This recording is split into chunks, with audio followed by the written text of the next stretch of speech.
everyone! Magandang gabi!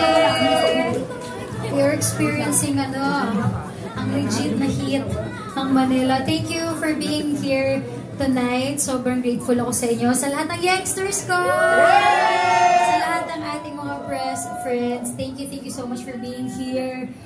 I'm so excited to share with you itong bago ko pong proyekto, bago ko pong music.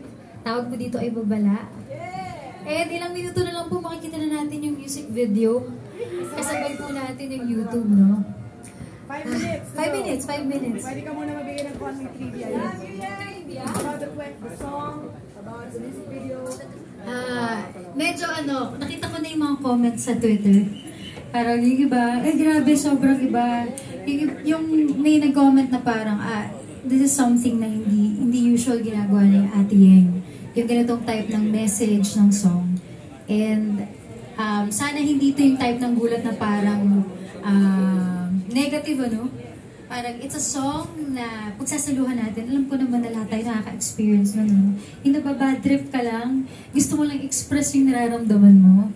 And I hope that as you listen to this song, ma-release nyo rin yung negative energy na nararamdaman nyo kung may taong nakakainis. Na nakakasalamuhan nyo in your everyday life. Na, ba't may amen? Bigla tayo nag-isimba. Na mawala yan, isayaw nyo na lang. Kasi meron talagang ganun. Meron talagang ganun. And alam ko na you're used to parang lagi nyo ako narinig na inspirational yung mga kinakanta, o kaya cute, or love songs. This is something na in-explore ka talaga as a songwriter. Na it's okay to process your negative emotion at times. Kung meron kang na-feel na parang nega, okay lang yun, daanan mo. Hindi man laging parang perfect or every day's a good day. I also have bad days. And it's okay to have bad days. Kasi di mo rin ma-appreciate yung good days kapag wala yung bad days. So okay lang yan to just feel it. Yung inis, yung gigil.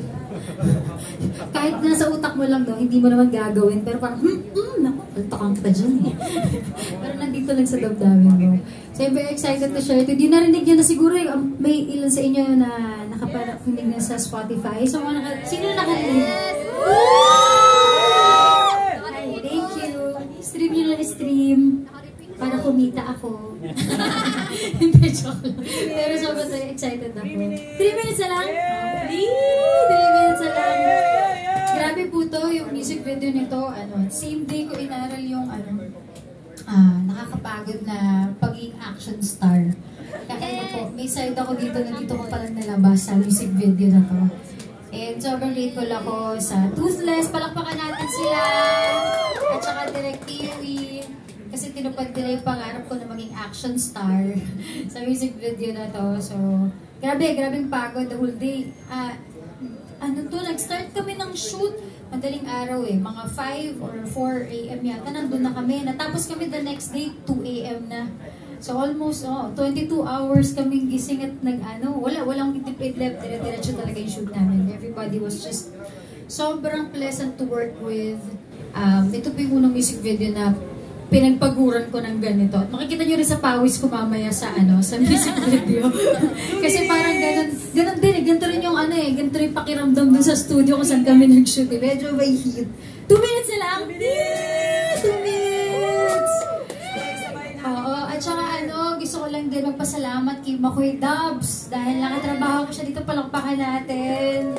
Sana kung ma-share nyo to, mamaya tag nyo siya. Nagpapasalamat kayo. Talaga, fan ako ni Makoy.